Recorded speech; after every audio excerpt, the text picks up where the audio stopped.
अस्सलामुअलैकुम।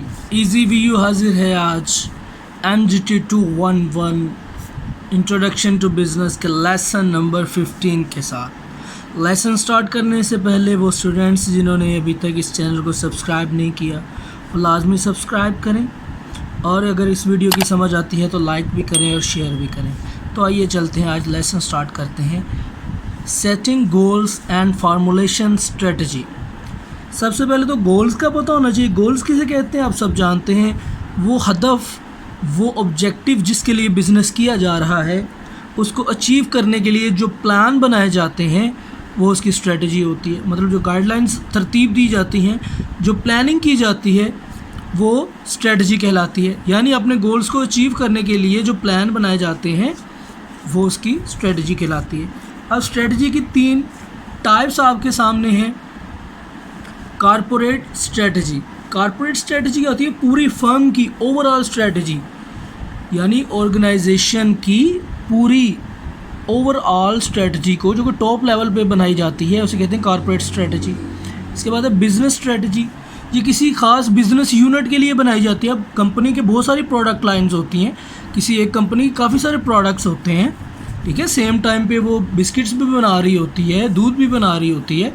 तो उस एक बिज़नेस यूनिट के लिए जो स्ट्रेटजी बनाई जाती है वो बिज़नेस स्ट्रेटजी कहलाती है। इसके बाद फंक्शनल स्ट्रेटजी। ये किसी स्पेसिफिक एरिया, किसी ख़ास मैनेजर के लिए बनाई जाती है कि ये उसी मैनेजर का जो फंक्शन है उसने उसी स्ट्रेटजी पे अमल करते हुए काम करना है। अब सेटिंग बिज़नेस गोल। बिज़नेस का जो गोल हमने बात की है वो क्यों सेट किए जाते हैं। बिज़नेस का गोल ना हो तो बिज़नेस है क्या। अब अपने पास से लिख सकते हैं कि गोल होना बड़ी ज़रूरी चीज़ है। आपको पता चलता है कि मैंने कहाँ तक जाना है, मैंने कैसे बंदे हायर करने हैं इस गोल को अचीव करने के लिए, मुझे कितने पैसे लगाने हैं, मैं किस तरह वो पैसे लगाऊंगा। ये सारी चीज़ें आप खुद से लिख सकते हो कि पर्पस क्या है गोल सेटिंग का। अब काइंड्स ऑफ गोल्स। 3 किस्म के गोल्स हैं जी, लॉन्ग टर्म, इंटरमीडिएट और शॉर्ट टर्म।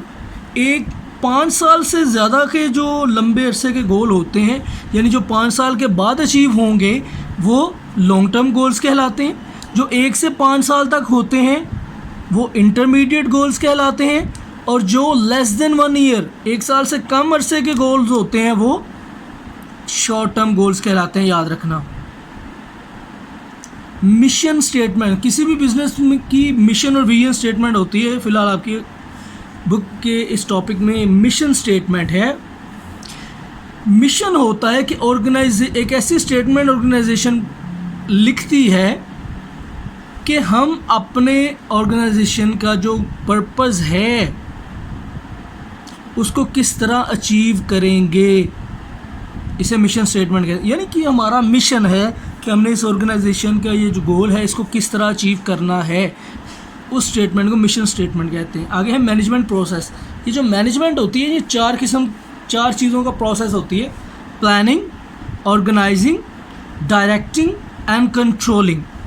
प्लानिंग क्या होता है जी। सबसे पहले तो मैनेजमेंट ने क्या करना होता है, प्लान बनाना होता है कि जनाब कैसे ऑर्गेनाइजेशन को किस चीज़ की ज़रूरत है और हम इसको कैसे हासिल कर सकते हैं, ये प्लानिंग कहलाती है।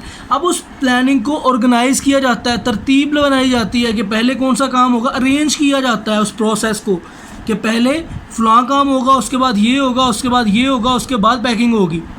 क्लियर। पहले दूध लाया जाएगा, उसको रिफाइन किया जाएगा, फिर उसको सुखाया जाएगा, फिर उसका ड्राई मिल्क जो है उसको पैक किया जाएगा। ये सारी ऑर्गेनाइजिंग है। यानी पहले प्लानिंग होती है, फिर ऑर्गेनाइजिंग, फिर डायरेक्टिंग। जो आप प्लान बनाते हो उसको डायरेक्ट करते हो कि भाई बताना दूसरों को कि भाई तुमने ये करना है, तुमने ये करना है, ठीक है। जब वो आप अपना प्लान दूसरों तक पहुंचा दो तो उसके बाद आता है लास्ट पे कंट्रोलिंग। ये देखना कि जैसे आपने प्लान बनाया था और लोगों को बताया था क्या उन्होंने वैसे ही परफॉर्म किया या नहीं किया, इसे कंट्रोलिंग कहते हैं। Types of manager. Top managers होते हैं जो सबसे अपर लेवल के मैनेजर होते हैं। बिजनेस के जो डायरेक्टर्स वगैरह होते हैं वो सारे इसके टॉप मैनेजमेंट कहलाती है। उनके नीचे काम करते हैं मिडिल लेवल के मैनेजर, ठीक है जी। मिडिल लेवल के मैनेजर रिस्पॉन्सिबल होते हैं कि जो स्ट्रेटजीज टॉप मैनेजर्स ने बनाई वो इनको इम्प्लीमेंट करें, और इनके नीचे काम करते हैं फर्स्ट लाइन मैनेजर। ये रिस्पॉन्सिबल होते हैं, सुपरवाइज करते हैं एम्प्लॉयज़ को, यानी डायरेक्ट जो एम्प्लॉयज़ को सुपरवाइज करते हैं वो फर्स्ट लाइन मैनेजर होता है। इसके बाद एरिया ऑफ मैनेजमेंट है human resource management. Human resource इंसानी ज़राए उनको मैनेज करना, यानी नए भर्ती करना, उनको ट्रेनिंग देना, यानी इंसानों के ज़राए से उनको जो है वेजेस वगैरह देना, कंपनसेशन यानी उनकी मुआवजे वगैरह देना, ये सारा HRM ह्यूमन रिसोर्स मैनेजर्स का काम है। फिर ऑपरेशंस मैनेजर कंपनी के ऑपरेशंस का ज़िम्मेदार होता है कि कंपनी का ऑपरेशन बांधना हो, ऑपरेशन इफेक्टिवली हो, मतलब जो इन्वेंट्री है, इन्वेंट्री स्टॉक को कहते हैं, वो कितनी आई, उससे प्रोडक्शन हो, प्रोडक्शन रुके ना, यानी प्रोडक्शन की क्वालिटी वगैरह, ये सारा ऑपरेशंस मैनेजर। फिर मार्केटिंग के लिए रिस्पॉन्सिबल होते हैं, यानी बिज़नेस की प्राइस सेट करना, उसकी प्रमोशन करना, मशहूरी करना, और फिर वो चीज़ दूसरों तक पहुंचाना, कस्टमर्स तक। इंफॉर्मेशन मैनेजर इंफॉर्मेशन इकट्ठी करते हैं ऑर्गेनाइजेशन के लिए। फाइनेंशियल मैनेजर फाइनेंस के ज़िम्मेदार होते हैं, रुपए पैसे के। और अदर मैनेजर पब्लिक रिलेशन के मैनेजर वगैरह को बोलते हैं। बेसिक मैनेजमेंट स्किल्स जो ज़रूरी हैं वो क्या है, टेक्निकल स्किल्स होनी चाहिए मैनेजर के पास। टेक्निकली मतलब स्पेशलाइज्ड वर्क जो होता है वो टेक्निकल स्किल्स होती हैं। जैसे इसमें लिखा हुआ है कंप्यूटर की कोडिंग वगैरह, जो प्रोग्रामिंग के स्टूडेंट्स हैं वो जानते हैं कंप्यूटर की कोडिंग वगैरह क्या होती है, ठीक है। स्पेशल कैरेक्टर्स का पता होता है। ह्यूमन रिलेशन स्किल, ये भी एक बड़ी इंपॉर्टेंट स्किल है। आमतौर पे कम्युनिकेशन की स्किल होती है, लोगों के साथ ताल्लुक़ बहाल रखने की जो स्किल होती है वो ह्यूमन रिलेशन स्किल होती है। फिर है कंसेप्चुअल स्किल। कंसेप्चुअल स्किल क्या है कि चीज़ों को एब्स्ट्रैक्ट करना, सोचना कि इस चीज़ के पीछे क्या सिचुएशन हो सकती है, इसके बाद क्या सूरत हाल होगी, ये सारी स्किल्स मैनेजमेंट की स्किल्स हैं।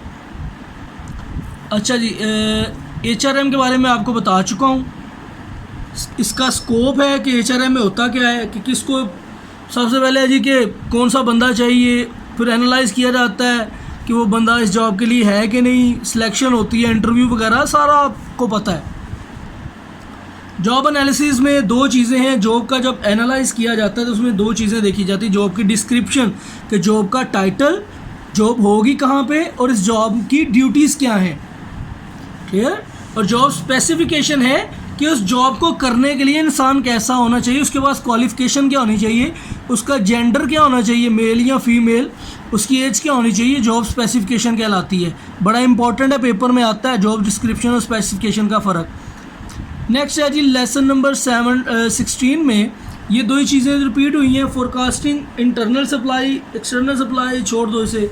रिप्लेसमेंट चार्ट क्या होता है, देखो बिजनेस ने एक चार्ट बनाया होता है आमतौर पे मैनेजरियल पोजीशंस के लिए, कि कोई बंदा लाइकली यानी मुतवक्के तौर पे किसी जॉब के लिए कितनी देर तक रहेगा, और अगर उसको छोड़ना पड़ा तो उसकी जगह रिप्लेस कौन करेगा, तो इसे कहते हैं रिप्लेसमेंट चार्ट। इसके बाद है स्किल्स इन्वेंट्री, छोड़ दो।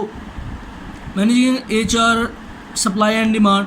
देखो HR की सप्लाई तब बनती है, सप्लाई के जब उनके पास इतने लोग मौजूद हों जितने ऑर्गेनाइजेशन को चाहिए हों। HR वालों ने भर्ती करने होते हैं ना, तो उनके पास ऑलरेडी इतने लोग मौजूद होते हैं कि अगर ऑर्गेनाइजेशन को किसी हिस्से में उसकी ज़रूरत पड़े तो वो वहाँ पे वो लोग फराहम कर देते हैं। अब दो किस्म की रिक्रूटमेंट होती है, इंटरनल रिक्रूटमेंट भी और एक्सटर्नल रिक्रूटमेंट भी। अगर तो आपके प्रेजेंट एम्प्लॉयज़ जो पहले से काम कर रहे हैं ऑर्गेनाइजेशन में, उनके लिए आप जॉब ओपनिंग कर दो तो इंटरनल रिक्रूटमेंट है। अपनी ऑर्गेनाइजेशन के बाहर करो तो वो एक्सटर्नल रिक्रूटमेंट है। इसके बाद एडवांटेज क्या होते हैं एक्सटर्नल। ज़ाहिर है जब आप बाहर से रिक्रूटमेंट करोगे, भर्ती करोगे, तो आपको टैलेंट अच्छा मिलेगा, एबिलिटीज़ अच्छी मिलेंगी, क्वालिफिकेशन बेहतर मिल जाएगी। अब सोर्सेज क्या हैं, लोगों को फाइंड कैसे करते हैं। इनफॉर्मल सर्च होती है जी, आप अपने ताल्लुक़ से, अपने रेफरेंसेस से लोग बुलवा लेते हो, जॉब की पोस्टिंग कर देते हो, पोस्टर वगैरह लगा देते हो, मशहूरी कर देते हो, ठीक है जी, एडवर्टीज़मेंट करते हो जॉब ओपनिंग के लिए। एजुकेशनल इंस्टीट्यूट से रब्ता कर लेते हो, प्रोफेशनल एसोसिएशन से, रिक्रूटमेंट एजेंसीज बनी हुई हैं, उन्हें एजेंसी से रब्ता कर एडवर्टीज़मेंट कर देते हो, और फिर उनकी आप सिलेक्शन करते हो। सिलेक्शन के लिए ज़रूरी क्या है, सबसे पहले आप एक एप्लीकेशन लिखवाते हो, एप्लीकेशन ब्लैंक CV की तरह फॉर्मेट होता है, हर कंपनी ने अपना बनाया होता है। वो अपने कैंडिडेट्स के कहते हैं कि इसको फिल करो, वो फिल करने के बाद उनका टेस्ट होता है। टेस्ट 3 किस्म का होता है, अचीवमेंट स्किल्स का, स्किल्स टेस्ट और नॉलेज टेस्ट। इसके बाद इनका इंटरव्यू होता है जी। इंटरव्यू के लिए कुछ टेक्निक्स हैं वो कंपनी ने यूज़ करनी होती हैं, फिर वो देखते हैं कि वैलिड है कि नहीं, जो प्रोसेस आपने अडॉप्ट किया किसी बंदे को सिलेक्ट करने का वो वैलिड है कि नहीं। उसमें 3 किस्म की वैलिडिटी देखते हैं, याद रखना, ये पेपर में आता है। कॉन्टेक्स्ट वैलिडिटी, कंटेंट वैलिडिटी और फेस वैलिडिटी। जी ये था लेसन नंबर 16। आज हमने 2 लेसन कवर किए अल्हम्दुलिल्लाह 10 मिनट में। तो अगर आपको इसकी समझ आई है तो इसको शेयर भी करें और लाइक भी करें, और अगर आपने अभी तक चैनल सब्सक्राइब नहीं किया तो लाजमी सब्सक्राइब करें। आपसे मुलाकात होगी अगली वीडियो में, तब तक के लिए अल्लाह हाफिज़।